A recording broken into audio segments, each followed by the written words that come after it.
지난 한 2주간 또 잘 지내셨습니까? 날씨가 점점 차가워져 옵니다. 여러분이 감기 걸렸을 때 꿀팁 하나 소개합니다. 민간요법인데요. 여러분이 콜라를 드시다가 남은 것이 있으면 냉장고 그대로 김 다 빠졌잖아요. 맛이 없잖아요. 그렇지만 그 콜라를 커피 물 끓이듯이 거기에 넣어서 생강을 좀 썰어 넣고 마늘을 좀 썰어 넣고 해서 싹 끓이면은요, 넘치지 않게 해 주셔야 돼요. 라면 끓이듯이 싹 끓여가지고, 그러면 이게 톡 쏘는 거는 다 나가 버려요. 그래서 생강하고 딱 이렇게 하면 끓여 놓으면 어떤 것이 되는지 하면 상화탕이 됩니다. 그러나 그것을 감기가 있을 때 그렇게 끓여가지고요, 먹으면은 민간요법으로 감기를 회복하는데 조금 도움 됩니다. 예. 밥은 김 빠지면 맛이 없지만 콜라는 김 빠져도 잘 모아두시면 필요하게 적재 쓰는 것이 여러분 겨울철에는 그런 콜라가 필요합니다. 버리지 마시고 김 빠진 거 잘 모아두세요. 이렇게 하시면 참 좋을 겁니다. 자, 오늘은 지난 시간까지는 우리는 1장에서는 설교가 무엇인가 정의되어 있고 2장에서는 설교의 종류, 형태가 어떤 것이냐 했습니다. 2장까지는 주로 내용이 이론적인 부분이 좀 많았습니다. 3장에 와서 지난번에 우리가 오프라인 할 때 이미 공부를 했습니다. 이제 3장부터는 어떤 것이냐면 설교를 준비해 가는데 실제적인 부분이 어떤 것인가, 실제적인 것을 이제 소개하게 됩니다. 3장의 제목부터가 좀 그렇죠? 제3장 설교의 구조. 이제 3장을 2번 나누어서 합니다. 오프라인 할 때 절반 했고, 오늘은 그 뒷부분의 부분들을 하겠습니다.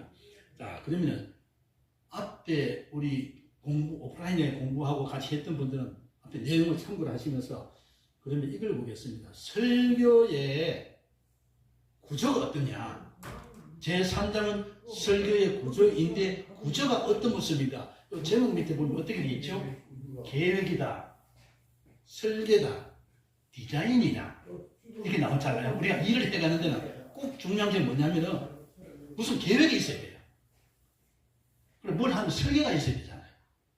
뭐 디자인이 있어야죠. 그리고 뭔가 방향성이 있고 구체적으로 되기 위해서는 뭔가 계획성이 있어야 돼요. 그것을 우리 설교학에 있어서 설계 구조라는 것은 그 계획과 설계와 디자인, 여기에 해당하는 내용이 되겠습니다. 자, 그러면 우리 이 제3장 설교의 구조에 있었으면 6가지를 이렇게 쭉 나눌 수 있습니다.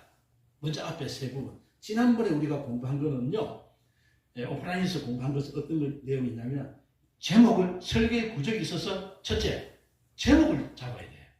두 번째, 제목을 잡으면 오늘 말씀 중에 제목이 이런데 어떻게 한 두세 가지 대지를 나눠야 되잖아요. 대지의 구성을 해야 돼요. 세 번째, 그럼 그렇게 하는 구성을 하려면 이 본문이 선정되어야 되잖아요. 어떤 본문을 할 것이냐. 자, 신약이냐, 구약이냐.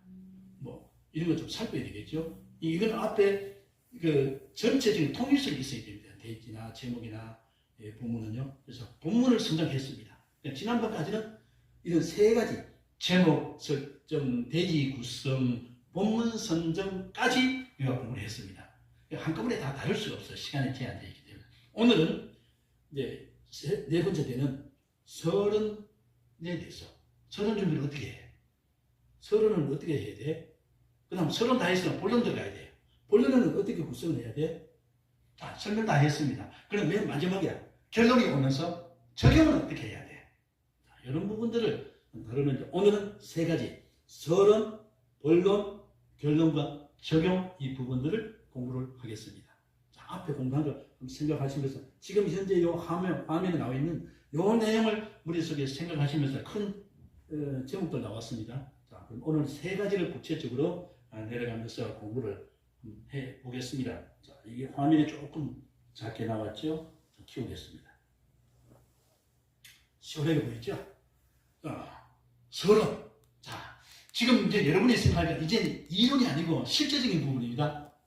지금 여러분 이제 산판 설교가 전해지면 은혜 받는 데는 무슨 접어두고 우리는 설교하기 위해서 공부를 하니까 여러분이 매주마다 듣는 예배 시간에 설교를 듣고 있잖아요. 또 설교를 하기도 합니다. 그러면 설교를 들을 때, 할 때, 그럼 다른 분이 설교하는 내용, 내가 설교가 아니라 다른 분이 설교한 내용을 참고로 해서 한번 분석을 해봅시다. 우리 공부를 설교하기니까 이 부분을 어떻게 하느냐.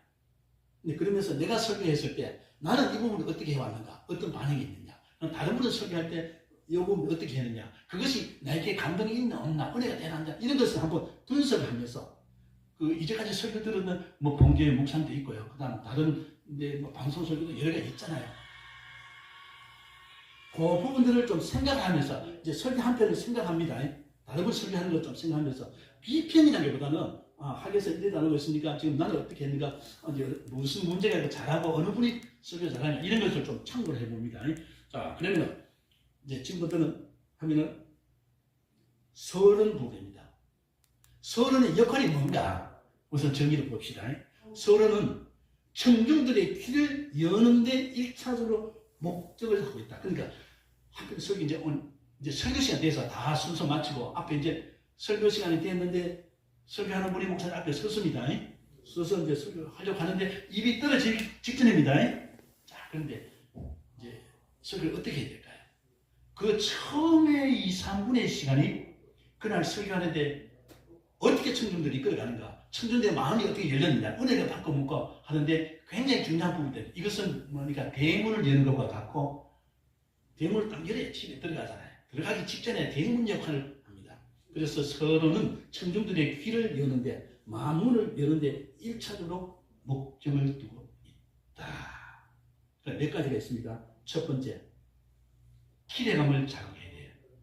이거 대부분 주부를 열잖아요.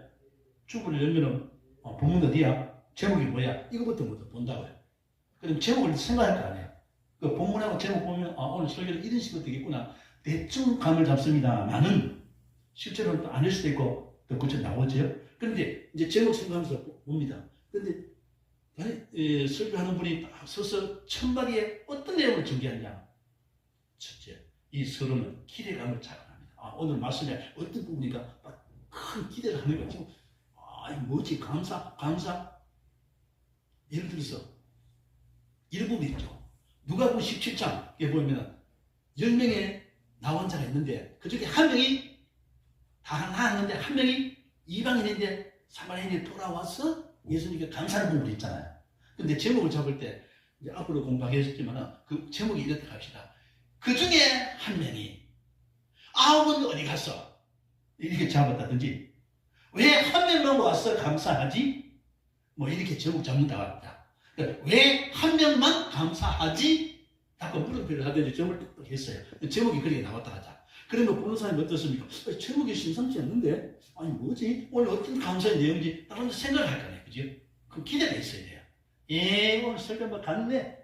이런 마음을 가진다면, 그러나 설교 완전 준비대로 참 그렇잖아요. 본인이 어떻게 준비를 했느냐에 따라서 준비하면서 은혜 받으면 성도들도 은혜 받습니다. 보편적으로요. 자, 서론의 역할. 그럼 두 번째는 어떻게 해요? 흥미를 유발시켜라. 이게 뭐냐면은 그 코미디 프로 있잖아요. 그걸 말고, 그런 식으로 말고 웃기려고 하면 안 돼요. 그런데 상당히 하면서 관심 있다, 흥미진진한데, 참 재미있는데 하면서 긍정적으로 보면서 그 맛에 쭉 빠져드는, 말씀이 깊이 쭉 빠져드는 흥미를 유발시켜요. 본문에 오늘 제목을 보면서 본문 서론 딱 들으면서 본문에 오늘 뭐지? 입을 쫙쫙 들으면서 왜 맛있는 음식 이야기하면 침이 넘어가듯이 이게 막 보이지 않는 그 침이 넘어가는 그런 분위기를 나와야 되죠. 흥미가 나와야 돼요. 그래야 기대가 되죠. 세 번째, 공감대가 형성이 돼요. 맞아. 지금 어떻게 하면 내 생각은 어떻게 그래도 맞아.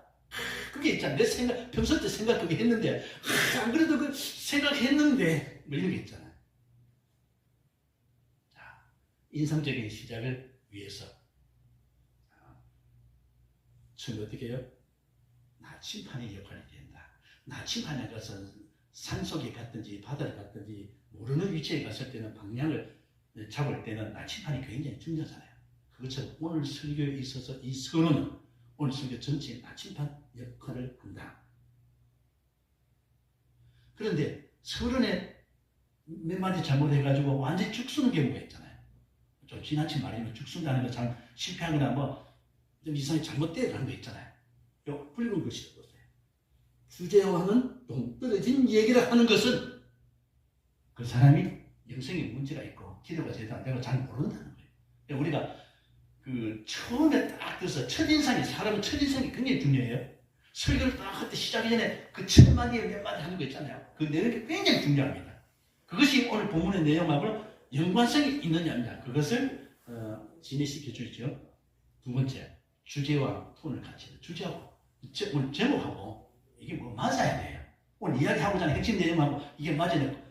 이게 전혀 엉뚱한 이야기를 끌어오면 안 되죠. 웃기고 장난하든지 쓸데없는 어떤 뭐 분위기 환경하기 위해서 이야기하는데 그건 안 돼요. 그리고 허풍을 풀지 마라. 왜 과대포장해가지고 이게 동화에만 있었는데 현실에서는 불가능한 거 있잖아요. 어떤 데 보면 너무 쇼킹하게, 요즘 간정지배가 문제가 뭔지 아세요? 상가 자꾸 갈수록 쇼킹한 걸 보는 거예요. 자극적인 거. 그것이 간정에 굉장히 위험성이 많거든요. 저는 간정집회하는 거 별로 좋아하지 않습니다. 솔직히. 나 설교할 때 간정을 매번 사용하지는 않지만 가끔 필요한 부분 사용을 할 수 있어요. 근데 간정집회의 특징이 그런 위험성이 있다. 성경에서는 간정하는 거 굉장히 조심해라. 그리고 간정집회 하는 사람 특히 조심해야 돼요. 시작과 중간중간에 갈수록 문제 있죠. 자, 주제와 톤을 같이 해야 되고 허풍 뜨지 마라. 쓸데없는 그 아까운 시간 낭비하지 마라. 네 번째, 너무 길게 하지 마라. 소리가 너무 길면, 그래서 어쨌든 결론 말해. 본론도 안 들어갔는데 결론 말하라고 듣는 사람이 그런 반응이 일어나면 그 설교가 잘못된 거죠. 이건 뭐냐면 설교하고 제대로 배우지, 설교를 모르면서 자기 혼자서 떠들고 그거예요. 시간이 얼마? 짧게. 보통 2, 3분입니다. 이 시간이 굉장히 중요하다는 것이죠. 우리가 사람 처음 대면하면 어떻게 하냐. 인사를 먼저 하잖아요. 간단히 인사하고 필요한 이야기를 하잖아요. 자, 이게 있죠. 자, 이런 게 있어요. 그 설교를 다 하면 처음부터 오늘 본문은 어디인데 제목은 이건데 오늘 이런 은혜가 있기를 바랍니다. 첫 번째 어쩌고 저쩌고 이렇게 설명하잖아요. 자, 그렇게 설교하는 분이 있고 어떤 건 탁 나오면서 하는 이야기가 지금 오늘 감사에 대해서 설교라고 할 때 주제가 감사예요. 그런데 내가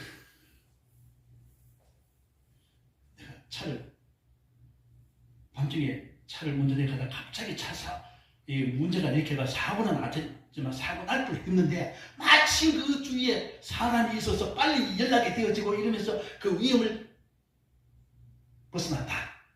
근데 나 아무도 모른다. 생각지도 못했는데 막연 지나고 보니까 하늘에 보낸 까마귀 같더라. 그 위험 속에 하늘이 절묘하게 기다렸다는 듯이 이래가지고 이런 해결이 되어졌습니다. 이때 저절로 나도 모르게 주여 감사합니다. 할렐루야. 자, 이러면 지금 뭘 이야기할까요? 평소에는 감사를 안 했는데, 그런데 그 극적인 상황 속에서 내가 생명가 위협했는데, 나쁜 말 다른 사람에게 피해를 줄 뿐 했는데, 그 안전하게 처리가 되어져서 생명도 살고 다른 사람에게 피해를 주지 않았다. 그리고 간단하게 설명해요. 시간이 얼마 안 걸리잖아요. 그러면 듣는 사람은 어때요? 아, 맞아. 내가 운전할 때 막 공간적으로 다 가잖아요. 나도 그럴 때가 있었어. 나도 위험할 때가 있었어. 차 지나가다가 길 건너면 이런 거 있잖아요. 그렇게 하면서 오늘 본문은 소개하는 것은 10명이 있는데 10명이 다 나왔어요. 한 명이 와서 감사를 했어요. 근데 9명은 그냥 계속 듣긴 했어요. 한 사람은 바쁘지만 그래도 돌아와가지고 예수님께 감사 인사를 하고 갔어요. 그 사람이 누구냐면 평소 때 교회에 나온 지 오래되지도 않았어. 초신자였어. 그런데 그 9명을 교회를 잘 나왔고 중직자하고 뭐 이렇게 이제 비교를 이렇게 해먹으면서 했는데 교회를 나온 지 얼마 안 됐는데 그 사람이 이렇게 신앙의 초기에서 이렇게 해가지고 감사를 하더라. 감사하는데 고맙습니다. 아니라 하나님, 나도 모르게 하나님, 그 사람 자신도 모르게 하나님하고 이렇게 하면서 하나님을 감사를 했더라. 이 한 사람. 이렇게 이제 본문 전체를 간단히 여러 개 설명하면서 오늘은 한 사람만 감사하고 뭐 이렇게 제목을 딱 소개하고 그 다음 구체적으로 하면 어떨까요? 그 앞에 서론에서 이야기했는가 봐. 이게 1분 내기 되겠죠. 하면서 이제 이렇게 됐을 때는 설교 듣는 사람이 어떻습니까? 오늘은 수련서 목사님이 소개할 오늘은 왜 저런 소개를 하지? 뭐 사진을 보이는데 책을 읽었다든지 여러 사건 중에 간증도 될 수 여러 가지 있어요. 소개하면서 오늘 왜 저런 설명을 하지? 저 예화가 뭐지? 근데 제목을 딱 설명하고 본문에 기해준 설명하고 탁탁 나갈 때 하면서 그 설은 그러면서 마음의 자체가 싹 빠져들면서 본문도 이렇게 있잖아요. 그죠? 자, 그중에서 여러분은 설교 말씀 들을 때 처음에 들어가자마자 본문 이야기하고 탁 들어가면서 이래 하는 것과 비교하면 어때요? 청중들은 바로 본문에 들어가지 말라. 본문 이야기 하지 말라는 거예요. 제목 이야기 하지 말라는 거예요. 그 누가 들어도 초신자가 와도 처음에는 마음문을 열어야 되니까 마음이 준비를 해야 되잖아요. 워밍을 해야 돼. 준비하는 의미에서 설을 태빙해서 한 2, 3분에 딱 했을 때 사람 마음이 쫙 그냥 흘려들어요. 기대가 되죠. 오늘 뭐지? 한 입술이 탁탁탁 흘리면서 먹고 싶은 침이 징징 흘린다 이 말이에요. 근데 그런 분위기가 되게 설은이 그래서 중요합니다. 짧은 시간에 길게 하면 안 돼요. 그래서 우리가 설교자가 맨 처음에 할 때 오늘은 뭘부터 입을 열어야 될까? 어떤 사람은 딱 나오면 어떤 분은요 말을 안 하고 한 4, 5초 정도 묵묵하다 가만히 있어. 그리고 사람들이 어때요? 왜 말을 안 하지? 너무 조용하니까. 그것도 하나의 방법이에요. 그렇게 하면서 사건을 말을 보편적으로 말하다가 어떤 데는 천천히 한다든지 그렇죠? 매번마다 다르겠죠. 그렇게 이제 서론을 할 때 일단은 청중을 확 끌어당겨서 진복을 시켜야 됩니다. 우리 설교자가 늘 이걸 연구를 해야 돼요. 인간적인 연구가 아니고 기도하면서 하면 하나님 그때마다 맞는 내용과 방법과 지혜를 쫙 들어온다는 것이에요. 그러면 설교하면 거기 한 40분, 30분 설교하는데 그 시간에 딱 맞춰 쫙쫙쫙 이렇게 하면 참 재미가 있어요. 그래서 본문을 보면서 이 강의하는 설교문을 보면서 뭐 이걸 띄운다면 이걸 보면서 뭐 등등등 해가 갈 수 있죠. 자, 그래서 좋은 예로 여러분에게 소개를 하겠습니다. 어느 교회를 지적해서는 죄송합니다만은 저는 이분의 설교가 너무나 귀하고 설교학 교수가 돼도 무난한 사람이고요. 미국까지 가서 공부하면서 참 개인적으로 귀한 공부가 되신 분이에요. 자, 여기는 우리 고신교단입니다. 자, 이 교회 이 목사님은 너무나 설교를 저는 매력 있게 느껴지고 참 귀해요. 여러분이 이 방송을 이 강의를 마친 뒤에 한번 여기에 주소를 찾아가서 이분의 지난주 설교한 내용들을 한번 동영상이 주일날 오후 되면 나와요. 한번 들어보세요. 들으면서 우리 지금 공부한 것을 내용을 참고를 해서 한번 대입해서 한번 보세요. 어떻게 하나요? 여기 40대 중반 정도 돼요. 근데 설교를 준비를 너무 철저히 잘할 뿐만 아니라 그 적성에 맞는 내용들을 서론도 그렇고 본문도 그렇고요. 여러 가지가 잘 설명을 해주고 있습니다. 저거 구체적인 설명을 할 수는 없지만 요 주소로 들어가가지고 한번 다운해서 보세요. 만약 여러분이 원하신다면 요청이 있다면 제가 이야기를 하신다면 제가 개인적으로 그 영상을 보내드리도록 하겠습니다. 우리 단톡방에는 올릴 수 여러분이 요청한다면 올려드리겠습니다. 그러나 개인적으로 이야기하시면 넣어드리겠습니다. 자, 이제 서론에 있어서 그래서 또 서론 부분에 있어 쓸데없는 변명하지 말아요. 어떤 분이 그래요. 강사를 초청했는데 나같이 못난 사람이 돼가지고 오늘은 완전히 죽었습니다. 그 쌀밥을 먹다 보리밥 먹는 그런 쓸데없는 소리 하지 말고요. 그리고 오늘 이제 오다가 길에 이렇게 좀 밀려가지고 여러 상황 속에 좀 늦게 도착해서 죄송합니다. 열심히 하도록 하겠습니다. 그러면서 이렇게 하면 돼요. 뭐 쓸데없는 변명을 하지 말라는 거예요. 부정적인 걸 할 필요 없어요. 잘못된 건 인정하고 죄송합니다. 그리고 바로 나오는데 쓸데없이 구설수하게 그렇게 하면은 시간 낭비가 안 되죠. 그리고 6번째 선입관을 표출하지 말라라고 설에 있어서 주의해야 되는 내용입니다. 자, 그 다음 또 분위기를 경색하게 하지 말라. 너무 부담스럽게 무게 있게 이렇게 하지 말아요. 대상에 따라서 상황에 따라서 절기를 잘 파악하면서 해야 된다. 주제 파악을 잘 해야 돼. 혼자서 풍선 들고 여러 가지 이야기를 말하면 듣는 사람은 어떻습니까? 너나 잘하세요. 그러잖아요. 너 이름이 어떻게 해요? 손가락은 하나가 바른데 이 보세요. 손가락을 이렇게 했을 때 손가락질 할 때 자, 음지하고 2개는 앞으로 가는데 3개는 어디로 갑니까? 방향이 나에게로 오잖아요. 그 이야기는 그 말은 너에게 해당하지 우리에게 해당하는 이 말이거든요.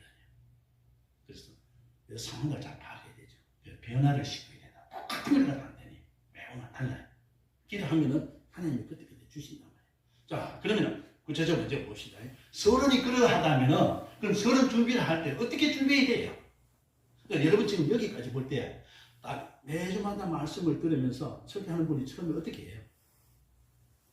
자, 오늘 본문은 이런데 본문에 보니까 어떻게 이렇게 했으면 바로 본문 쪽으로 들어가는 거하고 다른 그 관계된 내용들을 소개를 하면서 본문 들어가는 거하고 여러분에게는 어디가 더 은혜가 되고 어디가 더 기억되고 효과가 있고 여러분이 설교를 했을 때 어떠합니까? 자, 설교 준비를 어떻게 해야 돼요? 몇 가지가 있습니다.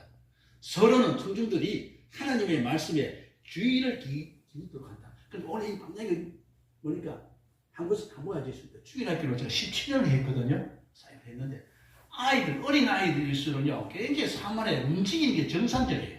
안 움직이면 환자이든지 죽은 사람이에요. 죽은 자는 안 움직입니다. 그렇죠? 환자는 자식으로 많이 움직이지를 못해요. 그런데 어린이는 어떻습니까? 움직이는 자체가 살아있다는 것이고 움직여야 돼요. 근데 소장이는 몰랐거든요. 애들 이렇게 뭐라거든요. 야, 너 조용히 해. 너 조용히 하는 것은 너 빨리 죽으라는 말이에요. 좀 지나치게 말하면. 그러면 그 아이들 떠들고 분위기가 산만하면 내가 떠들지 않도록 여러 가지 연구를 해가지고 준비를 해야 되죠.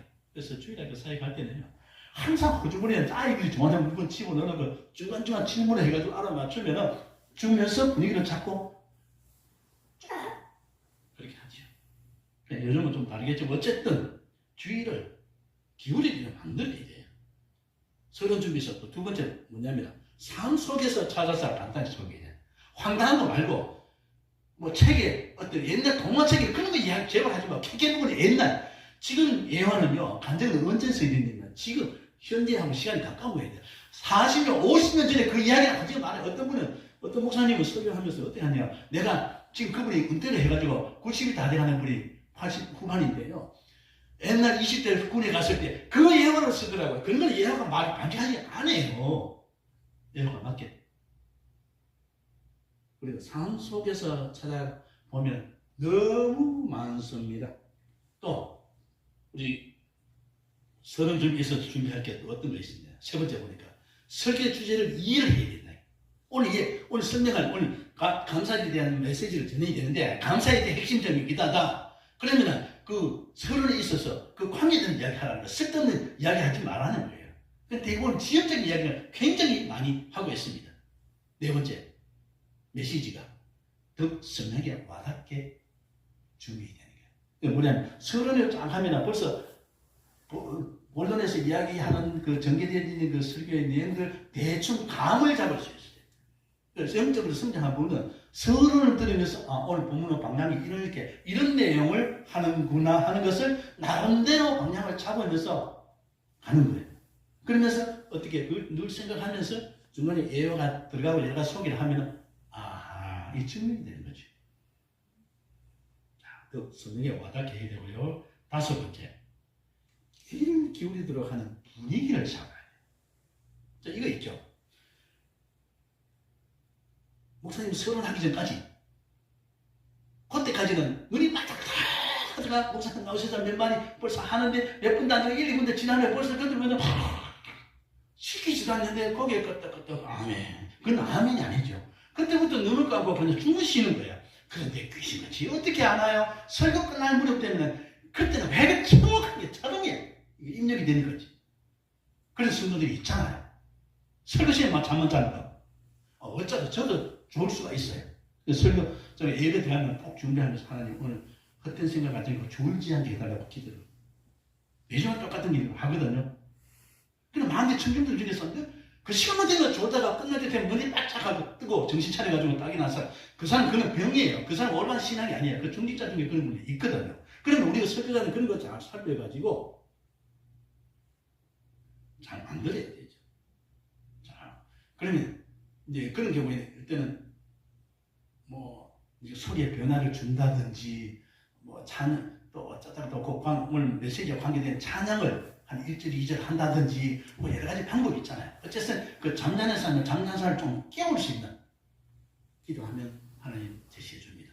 세 번째는 그럼 그 설계 주제를 이해하는 데 도움이 되고, 네 번째 더욱 선명하게 와가야 되고, 다섯 번째 귀를 기울이도록 만들어야 되고, 여섯 번째 서로의 중요성 중요한데 흥미를 줄 수 있어야 된다. 웃기려고 하면 안 돼요. 코미디를 하면 안 돼요. 설교 시간은 코미디가 아니에요. 어느 분은 코미디를 하는데 하나님 보시면 야단칩니다. 설교 시간에 농담하라고 코미디 하라는 건 아니에요. 찬양을 유행가식으로 부르는 거 그건 아니에요. 그건 아니죠. 일곱 번째 빨간 글씨를 해놨습니다. 뭘요? 시간적으로 길게 하지 말아요. 왜 자꾸 길게 해? 전체 40분이면 30분이면 거기에 맞춰서 서론, 본론, 결론, 그 다음 뒷부분 마지막 마무리, 기도 요거까지 시간 다 이걸 해야 돼요. 전체 1시간 같으면 1시간에 가능하면 거기에 맞춰줘요. 그러나 성경이나 1시간 하라는 것은 없습니다. 옛날에는 시간 많이 했고 중국에서 사역할 때 이제 저도 설교를 많이 했거든요. 하면 그 사람들은요, 저 나온 지 벌써 10년이 다 돼가는데, 주방장이 10년 되었는데, 10년 전까지는 어떻게 했냐면, 보통 설교 시간이 얼마냐면, 1시간 반에서 2시간이에요. 어이구, 한국 사람이니까 얘기하면 정신 나간 소리 하기. 웃기지 마라 이러거든요. 그런데 40년, 50년 전에 우리 설교자가 얼마인지 아세요? 보통 4, 50분, 1시간씩 갔거든요. 부흥회 하면 보통 설교만 1시간 반 이상 돼. 1시간 이상, 1시간 반이 왔잖아요. 요즘은 안 되죠. 여러 가지 상황들이 있잖아요. 근데 거기에 맞춰서 하는데 너무 서론을 너무 길게 하지 마요. 우리 준비하면서 시간을 재고 이렇게 해야 되죠. 그 내용도 함축하고 해야 되고. 여덟 번째, 메시지의 중심 사성으로 유도를 해라. 그러니까 통일성이 있어야 돼. 오늘 메시지의 중심이 뭐냐? 감사와 연결시켜야 돼. 쓸데없는 지역적인 이야기를 하지 말라. 아홉 번째, 대화적인 방식으로 취할 수가 있습니다. 이렇게 있잖아요. 물어보잖아요. 물어보는데 대답을 전체적으로 할 수도 있고, 대답하지 말고 창피스러우니까 개인적으로 하나님 앞에서 여러분 대답해 보세요. 이런 식으로.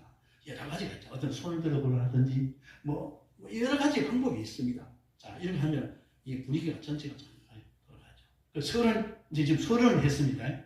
서론의 준비에 있어서 이제 왜 서론이 중요한지 이제 아시겠죠? 이제부터 큰일 나네. 이제 오늘 이 강의 마치고 여러분 설교 들을 때 시험 들면 어떻게 하나.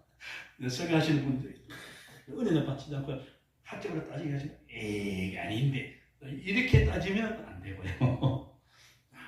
이제 서론 끝났습니다. 이제 서론에서 이제 본론 들어갑니다. 이제 서론에서 본론 들어가면 본론에서는 어떻게 우리가 준비하고 정리를 해야 될까요? 이게 이제 집중적으로 이제 공부를 해야 되겠는데 본론 네, 전개를 어떻게 되죠? 자, 본론을 하려고 됩니다. 어떤 것을 주로 이런 걸 참고를 해서 준비를 해야 된다. 그러니까 뭐냐면, 어떤 일을 하면 이제 본론으로 들어가서 처음에 일하기 전에 인사를 하고, 커피를 마신다든지 휴식을 간단히 하고 장비 점검하고 들어가서 일하러 딱 들어가면 집중적으로 일하잖아요. 하면 여러 가지 상황들이 있잖아요. 그것처럼 본론의 요소들은, 본론에서는 어떤 것을 해야 돼요? 몇 가지 있는데, 이거 굉장히 중요해요. 그리고 우리가 본론을 준비를 할 때 이런 것을 여기에 맞춰서 하나씩 준비를 해 보면 내용이 굉장히 많아요. 굉장히 많으면 이번에는 감사의 내용을 딱 뽑고 그럼 또 감사에 대한 내용이 많으면 이번에는 이거 하고 그 다음에 감사에 대해서 할 때는 다음 주를 한다든지 그 다음에 한다든지 이렇게 분류를 하면 다음에 설교할 때 준비할 때나 설교할 때 굉장히 도움이 되고 좀 더 추가 업그레이드 할 수가 있죠. 자, 본론의 요소들은 몇 가지가 있는데 첫째, 배경입니다. 이 본문에 우리가 설교자 꼭 놓치지 말라는 것은 단 쓸데없는 이야기 좀 덜 하고요. 본론의 배경이 어떠냐? 배경부터 좀 살펴야 돼요. 배경을 모르고요. 본문을 이야기하면은 그건 뭐냐면 옛날 이야기는 생각이 없습니다. 그래서 이 속에 배경을 이해를 해야 된다는 것이죠. 자, 예를 들어 이런 게 있어요.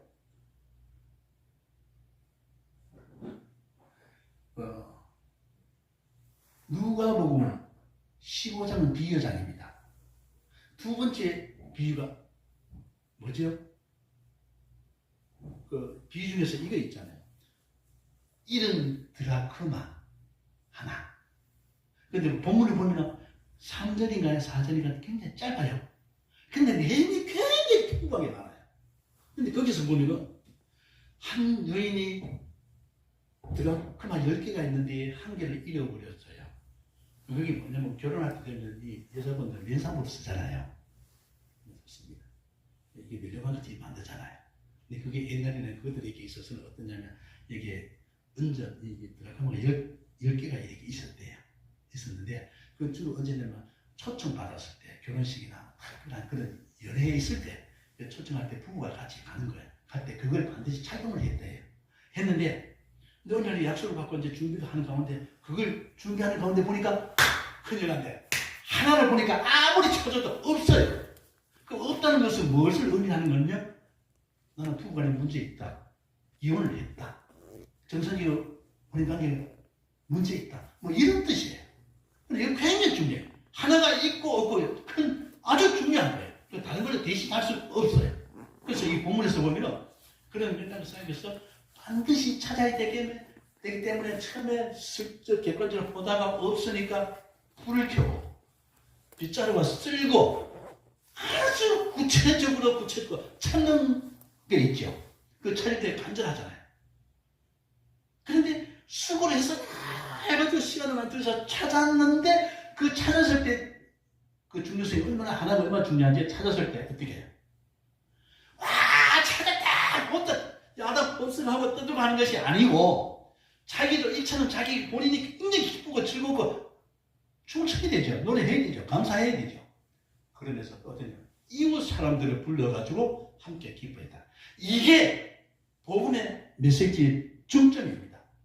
하나님의 일에서는 믿음의 일이 있어서 한 사람이 들어올 때 잃어버린 자가 돌아오든지 잃어버린 내 모습이 있을 때 돌아왔을 때는 나와 모든 믿음의 공동체가 같이 기뻐하고 하나님이 그렇게 기뻐한다는 겁니다. 그래서 이게 믿음의 놀라운 역사죠.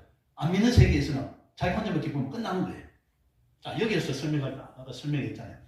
여기에 이런 드라크마 하나가 중요성이 어떤 것인가, 그리고 왜 찾아야 되는지, 찾았을 때 기쁨을 표현을 자기만 아니라 함께 나눴던 이웃 사람들은 들 때는 뭐야?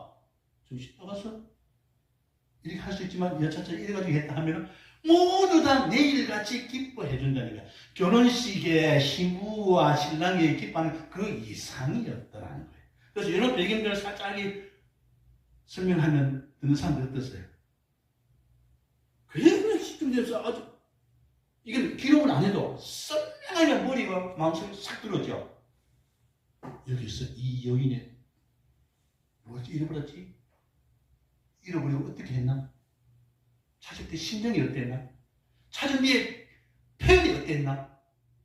자, 거기서 하나를 대비하면 이게 설교 내용이 그냥 무지하게 너무 많이 나온다는 거예요. 그래서 성경을 공부하면서 신학교에서는 성경 배경서가 그렇게도 중요한 거예요. 성경 여러 가지 배경을 이해해야 돼요. 그 저자의 배경도 이해해야 돼요. 본문의 배경을 알아야 되죠. 배경. 두 번째, 본문. 이 본문에 대해서 좀 이해가 돼야 되잖아요. 이런 부분도.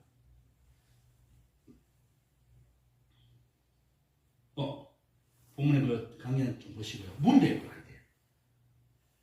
이렇게 있잖아요. 요한복음에서 보면은 초신자들에게 설명하기가 참 좋아요. 그런데 초신자 대상으로 그 신학적인 부분과 아주 그 초신자들에게 설명해줘. 전도할 때 참 좋아요. 그런데 거기 보면 이야기 형태로 설명이 되어 있거든요. 그런데 거기 보면은 예수님이 말씀하신 게 있어서 항상 보면 요한복음은 반복적이에요.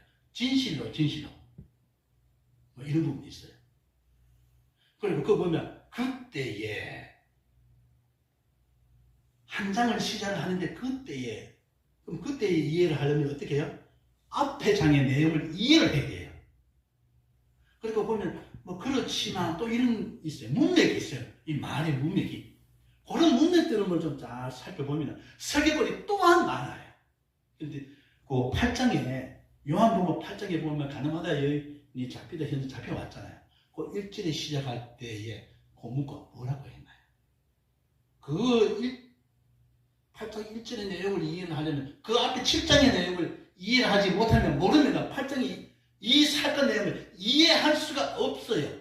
그러면서 8장의 내용이 그리 갈려서 어디로 가는가? 9장에 소경 사건하고 또 연결을 이렇게 가잖아요. 자, 그래서 우리가 말씀 읽을 때 속독을 하지 말고 정독을 하면서 성경을 많이 읽어라. 읽으면서 중요한 부분에 감동이나 뭐 색상으로서 표시를 하고, 딱 그러면서 그 탁비로 와가는 부분이 있으면 그런 걸 우리가 말씀 준비할 때 기도하면서 보면 딱 직접 나오거든요. 그걸 이제 여러 이제 책이나 주석이나 이런 걸 사전에 참고해야 되겠죠. 그 문맥을 쫙 보면은요, 아, 이런 뜻이구나 하는 것을 빨리 발견할 수 있고 기쁜 진리를 전할 수 있는 것이죠. 네 번째, 본론을 하려면, 본론 들어가서 하려면 제목을 잡아야죠. 제목이 어디서 나와야 돼요? 본문에서 나와야 돼요. 본문 안에서 나와야 돼. 안에서 나온 내용이 전체 본론의 내용도 잘 제시해 줄 수 있어요. 거기 보면 중요한 거는 감사의 대가 나왔다. 그 다음 감사 안에서 그냥 쭉 이야기 안 하잖아요. 오늘 생각해 볼 것은 두 가지입니다. 세 가지입니다.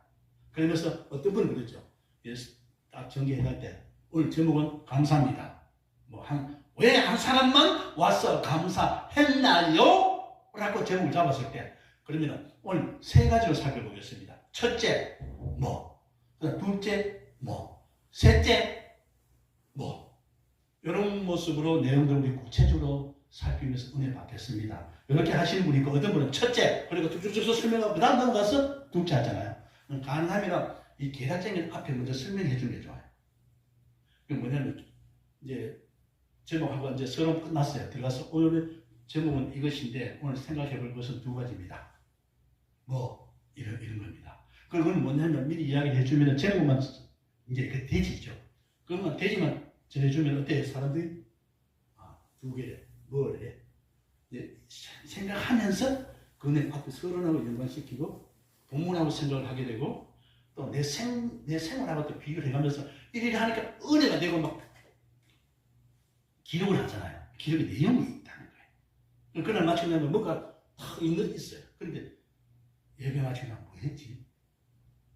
예배 출석했어? 내가 예배 드렸어? 예배 보았어? 이래 나온다는 거죠. 그래서 이런 이제 제목이라 했지만 돼지입니다. 돼지.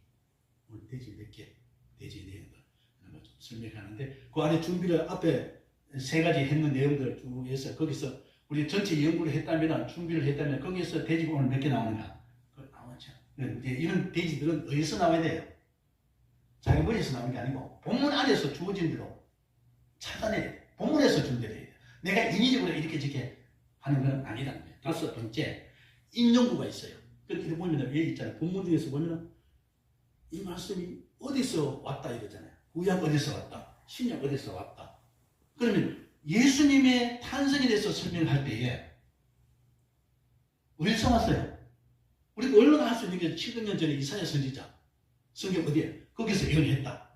좀 더 깊이 가면 신앙적으로나 또 교리적으로 보면 언제? 창조에서 타락되었을 때 그때부터 하나님은 벌써 예수님이 태어날 것에 대해서 구세주가 오는 것에 대해서 예언을 했다. 창세기에서 이야기해요.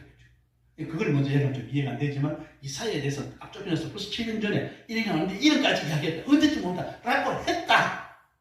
그죠? 그러면 인용도가 나오잖아요. 그러니까 마태복음 4장 4장에 보면 예수님 시험 받는 그 장면에 있어서 신명기의 내용을 또 이렇게 인용을 하잖아요.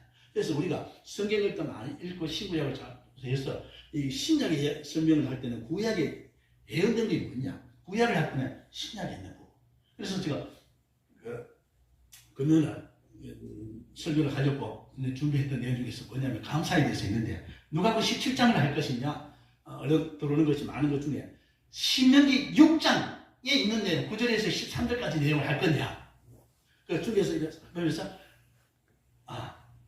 누가 보면 17장은 다음번에 할까 하고 이번에 하고 다음 주에 할 때 하고 이번에는 신명기 쪽에서 하자. 신명기 6장에서 보면 네가 수고하지 않는데 채워주고 풍성하고 뭐 이런 내용 나오잖아요.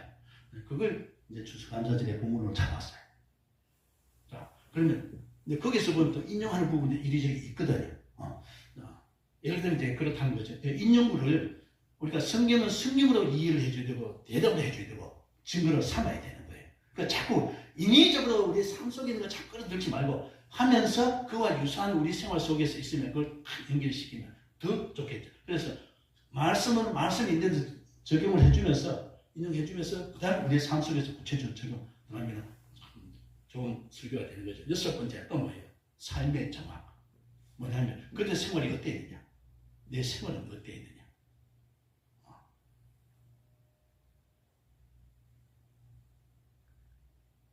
이게 삶의 내 생활을 항상 살펴봐야 되죠. 먼저 구체적인 강의는 좀 보시고요. 그 다음 질문이 있어요. 본문에 본론을 잘 나열을 하면 질문들이 있어요. 본문에서 질문이 있나 없나요? 질문과 대답. 그리고 거기에 대해서 질문을 할 수 있잖아요. 누가복음 17장 그런 사건 속에서는 다 나았어. 공통점이 뭐예요? 나온 자야. 다 나았어. 다 즐거워했어. 기뻐. 소원대로 되었어. 자, 이게 공통점이에요. 그 다음에 차이점. 그러면 그 본문에서는 공통점이 뭐야? 차이점이 뭐냐? 이렇게 나누면 돼요. 첫째, 공통점은 뭐야? 돼지. 첫 번째. 두 번째 돼지는 뭘요? 감사에 대해서 이야기하는 거예요. 그러면 돼지가, 이게 돼지 나와야 찌잖아요. 공통점과 차이점. 그 다음, 결론이 나왔어. 결론. 우리 삶 속에서 살피면서 본문에서 주어진 질문들을 잘 활용해요. 질문에 대한 대답. 그것은 그 사람들에게 했다면, 지금 그 본문이 나에게 질문을 한다면, 여러분들께 질문을, 여러분은 어떻게 대답할래? 그런데 거기서 예수님이 그랬잖아요. 9명은 다 어디 갔어? 왜 당신 혼자 남았어? 그 사람은 사마리아인이래. 그러니까 완전히 사회에서 매장된 사람이에요. 근데 유일하게 그 사람만 왔다는 거예요. 그러면 또 이제 적용을 해가면서 요즘에 편안하고 잘 건강하고 돈 많은 사람들이 감사를 많이 하더니 그런 환경이 되더냐? 그렇지 않는 사람들이 오히려 감격하고 감사하더라. 뭐가 차이점이냐? 믿는 사람과 안 믿는 사람 차이. 우리 믿는 사람에 대해서는 진정으로 예수 그리스도가 있나 없나, 믿음이 있나 없나, 그게 기준이고 그게 중요하잖아요. 그게 믿음으로 지혜되어 있는 사람들은 범사에 감사되지만 믿음이 약하면 없는 사람들은 뭐라고 하냐면 범사가 아니고 자기 육체에 만족이 되면 그게 감사예요. 즐거울 때 절대로 없어요. 어려움을 당했을 때 그 순간에는 감사했지만 또 잊어버려요. 자, 이런 부분이 있습니다. 내 질문들을 우리 잘 정리해보면 본문 준비하는데 본론 준비하는 게 굉장히 도움이 되죠. 자, 그리고 그 하면 왜 해가다 예화를 쓰잖아요. 예화라는 것은 시청각 자료입니다. 예화 찾는 방법은 몇 가지를 좀 소개할게요. 다음에 저 뒤쪽에 8장에 7장 이렇게 하면은 뭐가 나오냐면 예화 쓰니까 시청을 자주 사용하니까 구체적으로 설명합니다. 자, 여기서 몇 가지 소개할게요. 예화 찾는 방법 몇 가지. 첫 번째, 매일 일정 시간 분량으로 성경을 신구약을 분리하여서 적당히 잘 읽으라. 성경을 읽으라는 거예요. 예를 들어 했죠. 구약을 한 책을 맞췄으면 신약을 한 책을 읽든지. 예를 들어 또 이런 게 있어. 저는 성경을 읽는 분량들을 매일같이 읽자야 하는데 하루에 성경 읽는 시간 1시간 이상 투자를 합니다. 못할 수도 있지만 강함이 그렇게 해요. 자, 할 때 어떻게 하냐면 저는 모세오경을 2번 나눠요. 모세오경 창출, 내, 민, 신이잖아요. 그러니까 창출, 내, 내리기까지는 1차 읽고 그 다음 또 신약에 가서 이제 모세오경 복음서하고 연결을 이렇게 시켜요. 그러면 이쪽에서 창출, 내, 사역을 읽으면 신약에 와서는 마태복음 한 권을 책을 읽어. 요 읽으면 또 와서 창출, 내, 민, 신명기 여기까지 또 읽어. 그 다음 또 넘어가서는 마가복음 읽고 그 다음 또 이거 엮쳐서 이런 식으로 해가지고 이 분량을 조절해서 이제 신약 어느 부분 읽었으면 여기까지 읽었으면 구약을 이쪽까지 읽고 이런 식으로 왔다 갔다. 그러면 신약과 구약을 비교하면서 연결성이 있고 굉장히 도움이 돼요. 그렇게 읽고 있어요. 그러니까 참 좋더라고요. 여러분 읽을 수 있으면 신약 처음부터 쫙 읽고 구약 그것보다는 그러면 신구약을 같이 병행해서 정말 도움이 돼요. 그래서 매일 일정한 시간에 여러분 성경을 꾸준하게 읽으라는 거예요.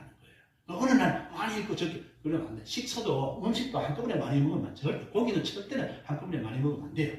조금씩 자주 먹어주는 게 좋고 음식 조절하는 것처럼 적당한 분량으로 계속 매일 읽어줘라. 숙제하듯이 제발 하지 마라. 그리고 예화를 찾는 데는 성경을 읽으면 성경에서 받을 수 있고 또 한 가지는 두 번째 뭐죠? 관주 성경을 이용하라. 성경을 또 밑에 보면 뭐 숫자 1 해놓고 이건 어디에 있다 이렇게 나오잖아요.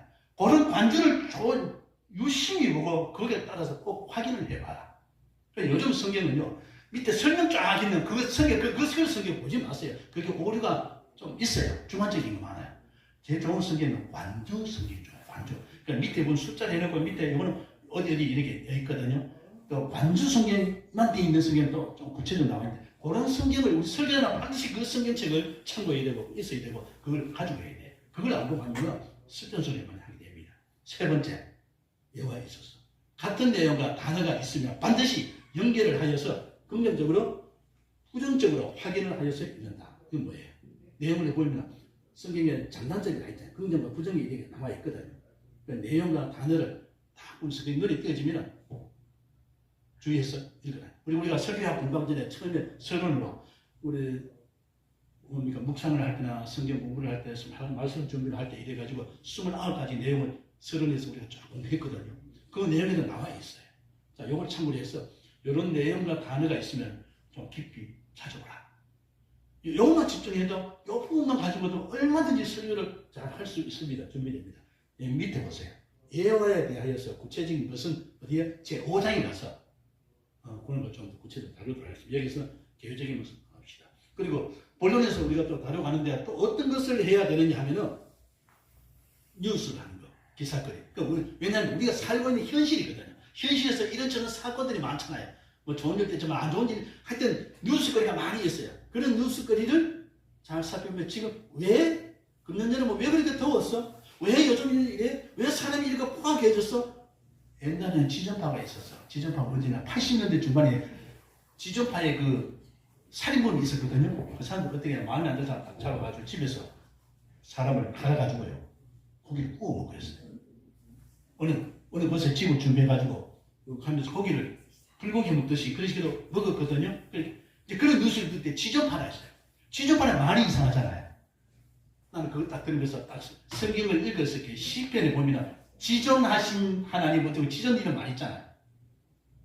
그러니까 이래 보면은 변제하는 데는 꼭 성경의 말씀을 인용해서 하는 것들이 많고 그 부분들은 그렇게 있어요. 악한 자들은 성경을 전혀 모르는 게 아니에요. 어느 구절을 이용을 많이 해먹고 있습니다. 어쨌든 뉴스를 이제 보면은 뉴스가 우리의 본문을 설명해 가는데 뒷받침을 해주는 시정한 자료를 해주는 게 있다. 도외시하지 마라. 난 TV 뉴스 대신 안 봅니다. 왜? 안 봅니다.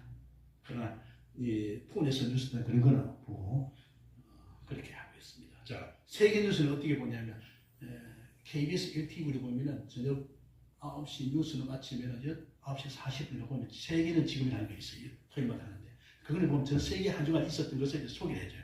그런 걸 좀 많이 참고를 하거든요. 어쨌든 뉴스는 꼭 TV를 봐야 되는 건 아니에요. 여러 가지 듣는 거 있고 만날 거 현장 보았더니 여러 가지 있습니다. 이 사건이 우리 본문을 설명해 가는데 뒷받침을 많이 해주고 있고 그다음 통계 자료가 있어요. 왜? 지금 유아 인력이 어린아이들이 초중학교까지 인구가 소멸되고 점점 적고 노인 인구는 더 많아지고 뭐 이렇게 나오잖아요. 그걸 그냥 말하면 안 돼요. 언제 통계를 보니까 몇 프로 나왔더라. 금년이잖아요. 작년 말 통계에 의하면 국민 25% 이상이 60세 이상의 노인 연령이었다. 그러면 전체 우리 인구의 25%면 얼마냐면 4명 중에 1명이거든요. 자, 통계를 가지고 이렇게 이야기하면 되는데 4명 중에 1명이라면 뭐 이유가 없잖아. 뭐 설명이 안 되잖아요. 국가의 통계 언제 걸 보니까 이렇게 나와 있더라. 지금 심각하다. 그러면 그러므로 우리 교회 안에서는 이제까지는 청년들 중심이었다면 노인들 대상으로 어떤 보험을 전하고 왜냐하면 죽음을 준비하는 것에 대해서 우리가 관심을 가지고 기도해야 되잖아요. 이런 설득력이 있잖아요. 통계 자료를 잘 이런 걸 통계 자료 채우는 거 이렇게 하면 증거가 되잖아요. 공신력이 있잖아요. 이런 것 하나의 예화의 경우를 합니다. 자, 서른이 좀 늦게 왔다 갔다 하는데 앞에 우리 서른에 있는 부분에 대해서 좀 다시 설명 좀 할게요. 서른의 특징들, 앞에 우리 서른에서 공부했잖아요. 서른의 특징들 어떠냐면 간략하게라, 짧게 해라. 두 번째, 한 가지만 사정하자. 여러 가지 떠올리지 마라. 핵심 한 가지 돼요. 세 번째, 다양하게 해라. 사진을 보여줄 수 있고 책을 보았다고 할 수 있고 누구를 만났는데 어떤 사건을 내가 당했는데 뭐 내 개인적인 감정을 소유할 수도 다양하게 했다. 서론에서 다양하게 제시를 해요. 똑같이 하면 안 돼요.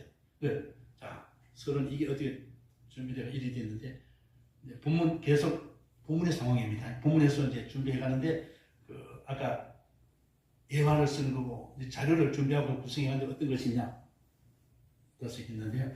자, 그러면은 본문 해설을 하면 어떻게 될까요? 그래서 여러 가지를 책을 많이 참고를 해야 돼요. 성경도 내가 가지고 있는 그 성경만 가지고 안 되니까 어떤 분은 설교할 때 이러잖아요. 요거는 열린 성경, 현대인 성경, 쉬운 성경 뭐 이래가면서 제시를 하면서 여기서 이렇게 설교했다 이런 나오잖아요. 그리고 좀 더 되면 외국어로 할 수 있으면 영어 성경에서는 킹제임스 바이블에서는 여기 했다, 리빙 바이블에서 여기 했다, 굿뉴스 바이블에서 여기 했다. 어느 성경에서는 이렇게 번역했습니다. 하면 좀 더 분명히 설명할 수 있죠. 그리고 한자를 안다면 중국어 성경을 이용하면서 보면서 여기는 한자 이렇게 설명했다라고 할 수 있죠. 또 그러면서 여기서 원문에 들어가면서 원문에서는 이렇게 했다. 이 단어는 이렇게 있고 번역은 이렇게 했다. 이렇게 하면 싹 그러고 설명해도 좋을 뿐만 아니라 좋죠. 자, 본문 해석에 또 들어가면은 뭐냐 하면 해석을 해가지고 어렵게 쓰지 마라. 쉬운 말 해라. 문장은 기록된 것은 국어체로 글로도 되어 있지만 표현할 때는 입으로 표현해야 되잖아요. 그러니까 우리가 쓰는 말, 일상 말로 해야 돼. 민어라는 것은 일반 사람들이 사용하는 말을 써라. 그 대상 따라서 말을 조정을 좀 해야 된다. 쓰는 용어가 다르잖아요. 예. 그래서 이런 부분들을 실제적인 내용의 메시지를 전하려 주었습니다. 자, 이제 급하게 오다 보니까 적용이 이제 앞에서 쭉 해왔죠. 자, 서론을 했어요. 서론을 이야기했어요. 그다음 본론을 어떻게 해야 돼요? 준비하는 걸 이야기했잖아요. 이제 넘어오면서 그 하면서 예화를 들고 이랬습니다. 적용하는 부분. 그 다음 단계가 뭐냐면 결론에 어떻게 내리냐 합니다. 적용이 있어서 본론 진행하는데 어떻게 해야 돼요? 적용하는 데는 진리 전달에 초점을 맞춰요. 웃기고 분위기 전하기 이거 하지 말고 진리 전달, 요 말씀이 전달하는데 적용이 맞아야 돼요. 예화를 들어도 맞아야 되고 쓸데없이 하지 말라는 거죠. 진리 전달 초점이 맞는 예화가 맞느냐 이게. 옛날 동화 이야기를 절대 하지 말고 옛날에 중국 성인이 어떻게 그런 이야기 하지 말고 그게 성에 말하면 무슨 관계가 있어요. 그리고 구체적이어야 된다. 적용하는데 구체적이에요. 어떤 일이 하죠. 이런 어려움이 있는데 어떻게 해야 되냐. 누가 영원하게 말했어. 그거요. 성경 많이 보고 기도 많이 하면 돼요. 그렇게 설교를 하면 안 돼요. 그 누가 몰라요 그거. 황당하게 그렇게 말고 구체적으로. 예를 들어서 어려움이 있고 밤잠이 안 오고 지금 어려움이 있거든. 여러분 약속했어요. 뭐 금식기도를 하는데 금식기도 할 수 있으면 해. 그러면 금식기도 할 속에 가지 말고 일하는데 방해가 되니까 아침만 금식하든지 하루에 한 끼를 예를 들어 한 끼를 정해서 아침은 금식하고 새벽기도 안 갔는데 새벽기도 가니까 한번 나름대로 감정 볼 때까지 해결될 때까지 가든지 뭐 이렇게 가지고 새벽기도 가는 거 좀 정해놓고 좀 해보든지 아니면 퇴근하고요. 그때 교회 가서 개인기도 하는 시간 좀 하든지 어쨌든 이래 가지고 좀 구체적으로 적용을 해가라는 거예요. 누구는 이래 했는데 그때 말씀을 딱 깨달았더니 찬양하든지 뭐 이런 게 나타나잖아요. 구체적인 것이 나와야 돼요. 방법과 수단을 제시하는 것이 돼요. 그 구체적으로 이야기돼야 돼요. 방법이 어떻게. 부산 갔다 와. 부산 갔다 오는데 그걸 갔더니 어떻게 가냐. 걸어가라는 거야. 돈이 형편이 되거든. 시간이 아까우면 비행기 타고 고속전철 타고 와. 시간 여유가 있으면 고속버스 타. 왜? 고속버스 타고 부산까지 가면 4시간 이상 5시간 걸려요. 근데 고속전철 타면 2시간 반이면 부산까지 가요. 사람 덜 피곤해. 차 끌고 가면 아이고 감당 못해. 여러분이 있어도 지금 당신이 어떤 상황이야. 거기에 맞게 하라. 형편이 어려우면 형편이 어려우면 되잖아. 그러나 형편이 어려우다 내가 더 다른 것이 더 효과적이다 하면 비행기를 타든지 비행기보다 고속전철 타니까 더 효과적이 되다. 그리고 그거 돈 들고 하라는 거야. 이런 식으로 방법이 수단이 구체적으로 제시가 되어야지. 황당하게 말하지 마라. 기도 많이 하고 말씀 많이 보면 해결해 준다. 그렇게 말하면 그는 곤란하죠. 청중이 반응하도록 제시를 해줘야 된다. 청중 모두를 위해서. 그건 부부는 아닙니다. 결혼의 이야기는 신혼부부가 될 사람, 신혼부부에게만 이야기하는 게 아니고 이미 결혼했든지 부모가 되었든지 결혼을 하기 직전이든지 어린아이가 있었어도 나이가 어리면 나 결혼은 이런 거 하면서 이렇게 참고해서 준비해야 되겠다. 결혼 직전이면 구체적으로 어떻게 준비, 결혼을 했으면 앞으로 우리 자녀들에게 이런 것이 구체적으로 대상이 다 있어도 그렇게 적용이 되는 것이죠.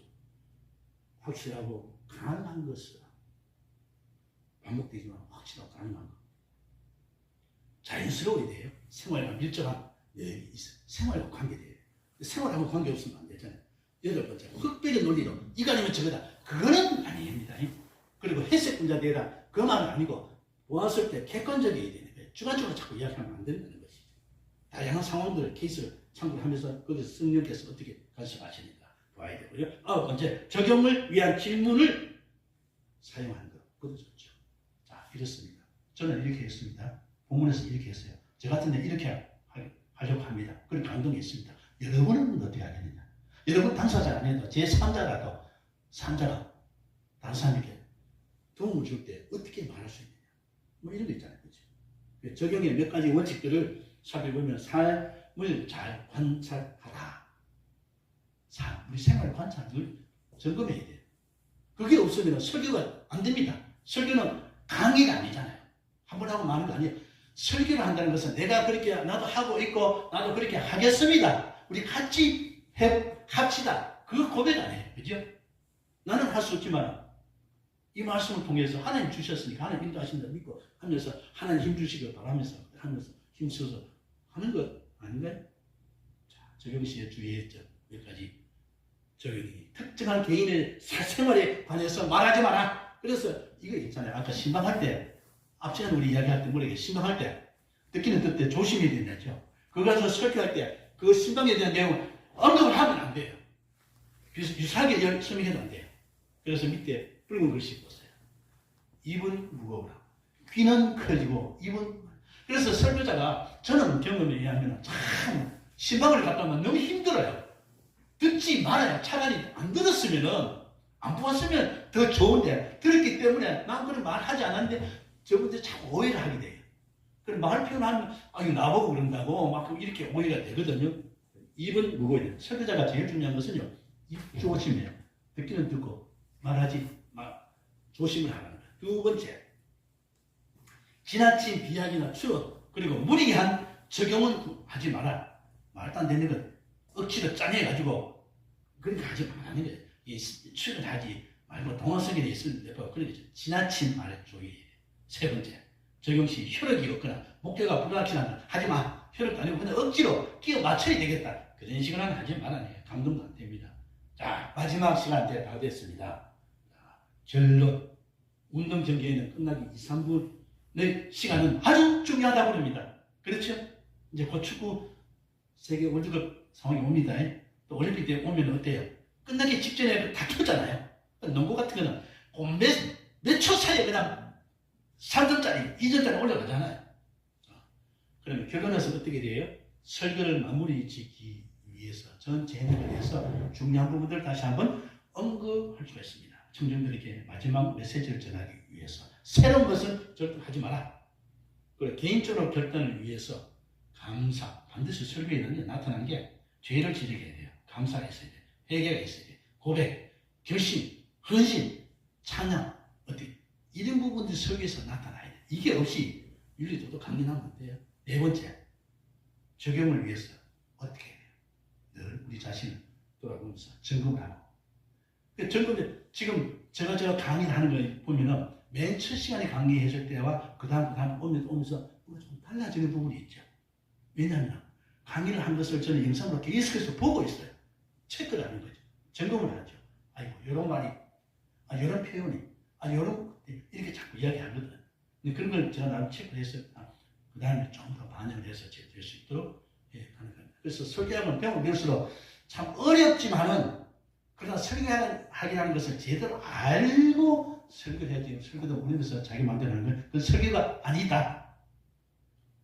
그래서 결론에서 영혼이 있는 끝맺음을 위하여 드라마를 하다 보면 끝에 다음에도 봐야 돼. 이것처럼 끝맺는 말에 변화를 주어라. 간결하게 마치라. 추가적인 잔소리 제거하지 마라. 끝으로 했는데 끝을 매해서 반복하지 마라. 새로운 개념, 새로운 것을 도입하지 말고 제목과 무관한 적용을 하지 말라. 다음을 계약해서 서로 약속한 것은 반드시 지켜라. 함부로 말하지 마세요.